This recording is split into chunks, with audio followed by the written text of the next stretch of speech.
The following is a presentation of KSL Sports. First and 12. A total roundup of BYU and Utah football and the expanded Big 12 Conference. Brought to you by Macy's Grocery Stores. Your hosts are Mitch Harper and Alex Kirry on KSL News Radio and the KSL Sports Zone. Good morning, everyone. It's another edition of First and 12. Mitch Harper, Alex Kirry with you. So much to get to in Week 12 of Big 12 football. And BYU, they fall for the first time. Utah, will they continue to fall? We'll unpack all of it here in this edition of the show. Alex, happy to be on board with you once again this week. Mitch, what's up, man? These late nights continue for you and I, and then we get a 1:30 kickoff for BYU next week, and I would only assume that means Utah's going to be at 8:30. So no rest for the wicked. We're all just working all night long, all for football season, and I won't complain because we're watching sports for a living, Mitch. It's a good time still, even though BYU have their first loss, but we got to dive into that a lot more. Let's start things off with Absolutely. BYU falls to the Jayhawks 17-13. The BYU Breakdown. All right, that one was a tough one to swallow for BYU fans last night in Provo. The offense had a hard time getting going, even in the first half, and then after the second half, adjustments were made and things were kicked off, and BYU started the half with the football.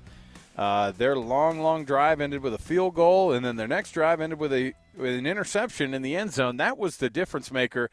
I know everyone wants to talk about the muffed punt off of the helmet of the BYU player. That is a bad and a tough break. BYU's gotten a lot of good breaks this year, but really it's the mistakes on the things that they had control over. One of them hitting off of a helmet is fine. The interception that Jake Retzlaff threw at the end of the first half to come away from there for BYU with no points, Mitch, I think was the real difference maker, especially considering how low the point totals were for these two teams. Kansas came in. They had a game plan. They wanted to slow it down. BYU felt like they were okay to slow it down with them.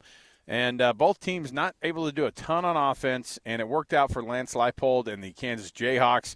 I think Kalani Sitake on the way into the actual half said that was a stupid play. We shouldn't have made that stupid play. He's talking about the interception, and that mistake really ended up being the difference in this game, Mitch. That fade needs to fade away from BYU's playbook because 2 straight weeks it results in interceptions. They had the fade against Utah on a 2-point attempt. That needs to go away. And if you are going to run it, have better personnel. Throw an actual fade? Is that what you were going to say? Well, throw an actual fade or actually target one of your top wide receivers, not Mata'ava Ta'ase, who is seldomly used in the receiving game. Yes, he's impactful, sure, when he does get targets, but go to Chase Roberts, go to Darius Laster. I thought BYU's tempo in this game, they tried to shrink the game and limit the plays and keep away from Kansas, which I thought was interesting to me because it just felt like BYU was not being their true self where they got tempo, they got energy. They didn't have that in this game, and it almost just felt like they're just trying to shrink the game, try to avoid mistakes. That felt like BYU last year where they were a losing team that had no identity. All of last night, I thought it was noteworthy in that opening third quarter, that drive where they go 17 plays, and it ends up with a field goal. You got to punch that in with a touchdown because in many respects that kind of backfired, eating up that much clock and only getting 3 points. Yeah, and the defense had Kansas's number. Like, you had them dialed in. The defense does exactly what they're asked to do. Obviously, I mean, if the muff punt thing doesn't happen, fine. You could talk about the points that could have been on the board for BYU, but there's also the points that got on the board for Kansas. I mean, you hold them to a 4th and 15, and they end up getting that weird, who's imagining that Jalen Daniels is gonna just pooch kick that thing? The coaching staff after the game actually said, they're like, we had no idea that was coming our way because we've never seen it on film. I will say I've watched a million football games and I've seen a million little pooch kicks by quarterbacks out there. I was not expecting it at that moment. Brilliant call by Lance Leipold, and obviously it paid off. They probably didn't think to themselves, hey, hit it off the old helmet of the defensive back for BYU. I thought Jacob Robinson, kind of jumping on it and kicking it forward. It's just those were the unfortunate things that really BYU before in the season had those things going their way. But Nevertheless, even with the pick from Mark Collins, nice night from him. And the defense, like I said, what did they hold Kansas to? Less than 250 yards or just over 250 yards on the night. These are the types of games that BYU's had this year where they have, not very many yards, but they win the game. And so you see it flipped on there, and I think obviously now BYU still controls their destiny. It's a tough one, though, because they have to control their destiny going on to Tempe, Arizona next week against Arizona State. Kenny Dillingham and those guys are dialed up, and so you're a little nervous. But I wonder if this might have been a good thing for BYU. Not the loss, obviously, but maybe to just kind of check themselves and to get right after a week where they weren't anticipating to have these things that they run into. So a lot of things on the night that BYU fans are going to be rolling their eyes about and regret that and wish that they could get back. But 9-1. Still tied for first at the top of the Big 12, and obviously you want to be 2 games or a game ahead at least of Colorado, but you can't have a perfect season all the time. We knew how difficult it was going to be to have a perfect season even when they were 9-0. So this is it's a tough one to swallow, but I think Kalani and his guys, they're just going to have to reset and flush this one and get right back to work.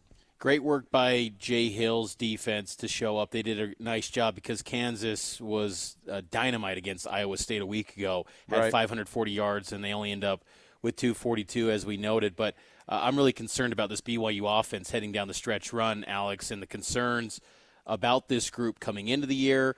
Feels like it's showing up now when championships are made, and this is when you want to be operating at a high level, and you've only had 2 touchdowns in the month of November. This is when you need to be looking like a title contender, and they're not. And on that side of the ball, BYU is the pace is slow.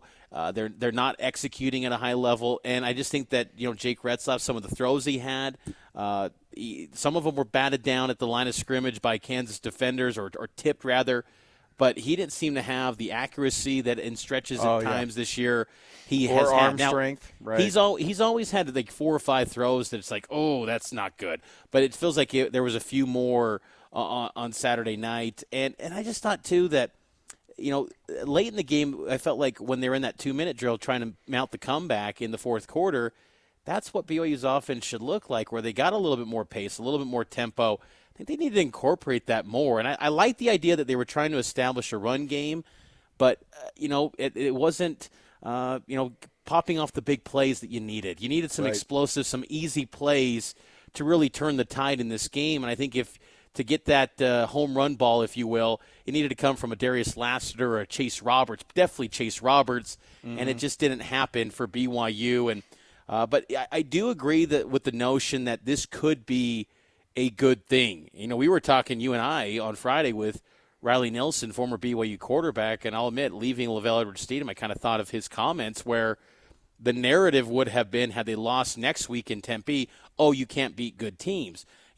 This loss can be quickly forgotten if you do go into Tempe and get a win, because ASU is probably going to be ranked in the top 25 next week. Yep. And if you get that one, you're back on track, and everyone's believing that you can go win the Big 12 again. So you just got to make sure this doesn't turn into 2 losses, because ASU, they're undefeated at home, and we'll talk a lot about them coming up a little bit later. But, BYU's just got to turn this around quick offensively. I'm confident the defense will always travel, but the offense is a real concern heading down the stretch run.